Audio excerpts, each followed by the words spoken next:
നമസ്കാരം. കേരളത്തിലെ ലക്ഷക്കണക്കിന് സ്ത്രീകളുടെയും സർക്കാർ ജീവനക്കാരുടെയും അതീവ രഹസ്യ സ്വഭാവമുള്ള വ്യക്തി വിവരങ്ങൾ രാഷ്ട്രീയ ലാഭത്തിനായിട്ട് വിദേശ സ്വകാര്യ ഏജൻസികൾക്ക് ചോർത്തി നൽകിയെന്ന ഗുരുതരമായ ആരോപണമാണ് ഇപ്പോൾ സംസ്ഥാന രാഷ്ട്രീയത്തിൽ ഒരു കൊടുങ്കാറ്റായി മാറിയിരിക്കുന്നത്.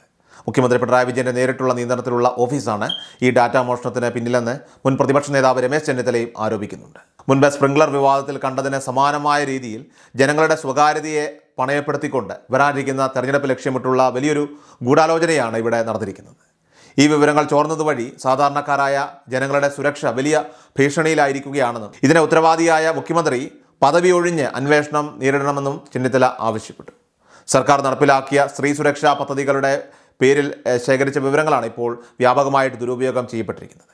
പ്രത്യേകിച്ച് 35 വയസ്സിന് മുകളിൽ പ്രായമുള്ള സ്ത്രീകളുടെ പേര്, ഫോൺ നമ്പർ, വിലാസം തുടങ്ങിയ വിവരങ്ങൾ ഒരു സുരക്ഷാ മാനദണ്ഡങ്ങളും പാലിക്കാതെ സ്വകാര്യ കമ്പനികൾക്ക് കൈമാറിയെന്നാണ് പുറത്തു വരുന്ന വിവരം. LDF വരും എല്ലാം ശരിയാകും എന്ന വാഗ്ദാനത്തിൽ വിശ്വസിച്ച് സർക്കാർ പദ്ധതികളിൽ രജിസ്റ്റർ ചെയ്ത സാധാരണക്കാരായ വീട്ടമ്മമാരുടെ വിവരങ്ങളാണ് ഇത്തരത്തിൽ കച്ചവടം ചെയ്യപ്പെട്ടിരിക്കുന്നത്.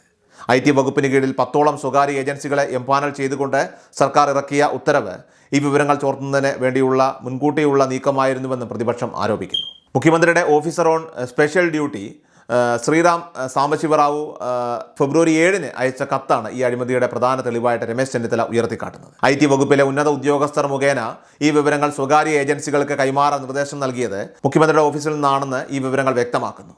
സ്വർണ്ണക്കടത്ത് കേസിൽ ആരോപണ വിധേയനായ മുൻ പ്രിൻസിപ്പൽ സെക്രട്ടറി ശിവശങ്കരൻ്റെ അതേ റോളിലാണ് ഇപ്പോൾ സാംബശിവറാവു പ്രവർത്തിക്കുന്നതെന്ന് ചെന്നിത്തല വിമർശിച്ചു. ഉദ്യോഗസ്ഥരെ മറയാക്കി മുഖ്യമന്ത്രി നടത്തുന്ന ഈ ഒരു കച്ചവടം നിയമപരമായിട്ട് നിലനിൽക്കില്ലെന്നും കോടതി ഈ വിഷയത്തിൽ ഇടപെട്ടാൽ മുഖ്യമന്ത്രിക്ക് രാജിവെച്ച് പുറത്തു പോകാതിരിക്കാൻ കഴിയില്ലെന്നും അദ്ദേഹം മുന്നറിയിപ്പ് നൽകി. സ്ത്രീകളുടെ വ്യക്തിഗത വിവരങ്ങൾ സൈബർ കുറ്റവാളികളുടെയും വിദേശ ഏജൻസികളുടെയും കൈകളിൽ എത്തുന്നത് വലിയ സാമൂഹിക പ്രത്യാഘാതങ്ങൾ ഉണ്ടാക്കുമെന്നും വിദഗ്ധർ അഭിപ്രായപ്പെടുന്നു. സാമ്പത്തിക തട്ടിപ്പുകൾക്കും മറ്റ് അനാവശ്യ പ്രവണതകൾക്കും ഈ ഡാറ്റ ഉപയോഗിക്കപ്പെടാൻ സാധ്യതയുണ്ട്. ഒരു സർക്കാരിനെ വിശ്വസിച്ച് നൽകിയ വിവരങ്ങൾ യാതൊരു മുൻകരുതലും കൂടാതെ സ്വകാര്യ വ്യക്തികൾക്ക് വിറ്റത് ഗുരുതരമായ ക്രിമിനൽ കുറ്റമായിട്ടാണ് ഇവിടെ കണക്കാക്കപ്പെടുന്നത്. തെരഞ്ഞെടുപ്പ് പ്രചരണത്തിനായിട്ട് ഓരോ വോട്ടറുടെയും താല്പര്യങ്ങൾ മനസ്സിലാക്കാനും അവരെ സ്വാധീനിക്കാനും വേണ്ടിയാണ് ഈ വിവരങ്ങൾ ഉപയോഗിക്കുന്നത് എന്നത് വ്യക്തമാണ്. ഇത്രയും വലിയ തോതിൽ സന്ദേശങ്ങൾ അയക്കാനും ഡാറ്റ വിശകലനം നടത്താനും IT വകുപ്പിന് സ്വന്തമായി കഴിയില്ലെന്നും ഇതിനായിട്ട് പുറം കരാർ നൽകിയത് അഴിമതിയുടെ ഭാഗമാണെന്നും റിപ്പോർട്ടുകൾ സൂചിപ്പിക്കുന്നു. നിലവിൽ പുറത്തു വന്ന കത്തിലെ വിവരങ്ങളോ ഉന്നയിക്കപ്പെട്ട ആരോപണങ്ങളോ നിഷേധിക്കാൻ മുഖ്യമന്ത്രിയുടെ ഓഫീസോ ബന്ധപ്പെട്ട ഉദ്യോഗസ്ഥനോ ഇതുവരെ തയ്യാറായിട്ടില്ല എന്നത് ഈ വിഷയത്തിൻ്റെ ഗൗരവം വർദ്ധിപ്പിക്കുകയാണ്.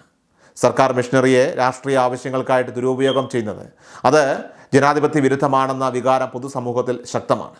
സ്വന്തം ജനതയുടെ വിവരങ്ങൾ വിറ്റ് പണം സമ്പാദിക്കുന്ന രീതിയിലേക്ക് ഒരു ഭരണാധികാരി തരം താഴുന്നത് കേരള ചരിത്രത്തിൽ കേട്ടുകേൾവിയില്ലാത്തതാണെന്നും ചെന്നിത്തല പറഞ്ഞു. ഈ വിഷയത്തിൽ മാപ്പ് കൊണ്ട് കാര്യമില്ലെന്നും സ്വയം ഒഴിയാനായിട്ട് തയ്യാറായില്ലെങ്കിൽ കോടതിയെ സമീപിച്ച് നീതി ഉറപ്പാക്കുമെന്നും അദ്ദേഹം വ്യക്തമാക്കി. കേരളത്തിലെ സ്ത്രീ സമൂഹം ഒന്നടങ്കം ഈ വഞ്ചനയ്ക്കെതിരെ പ്രതിഷേധിക്കണമെന്ന ആഹ്വാനമാണ് ഇപ്പോൾ ഉയരുന്നത്. തെരഞ്ഞെടുപ്പ് വടിവാതിൽക്കൽ ഇപ്പോൾ നിൽക്കെ ഇത്തരം ഒരു അഴിമതി പുറത്തു വന്നത് ഭരണപക്ഷത്തെ ഏറെ പ്രതിരോധത്തിലാക്കിയിട്ടുണ്ട്. അധികാര തുടർച്ചയ്ക്കായി എന്തു മാർഗവും സ്വീകരിക്കുന്ന മുഖ്യമന്ത്രിക്ക് ജനങ്ങളുടെ സുരക്ഷയേക്കാൾ വലുത് രാഷ്ട്രീയ ലാഭമാണെന്ന് ഇതിലൂടെ തെളിഞ്ഞിരിക്കുകയാണ്. ഏതായാലും വരും ദിവസങ്ങളിൽ ഈ ഡാറ്റ ചോർച്ചാ വിവാദം കേരള രാഷ്ട്രീയത്തിൽ വലിയ മാറ്റങ്ങൾക്ക് വഴിതെളിക്കുമെന്നും നിയമപോരാട്ടത്തിലൂടെ കുറ്റവാളികളെ മാതൃകാപരമായിട്ട് ശിക്ഷിക്കണമെന്നുമാണ് ജനങ്ങളിപ്പോൾ ആവശ്യപ്പെടുന്നത്.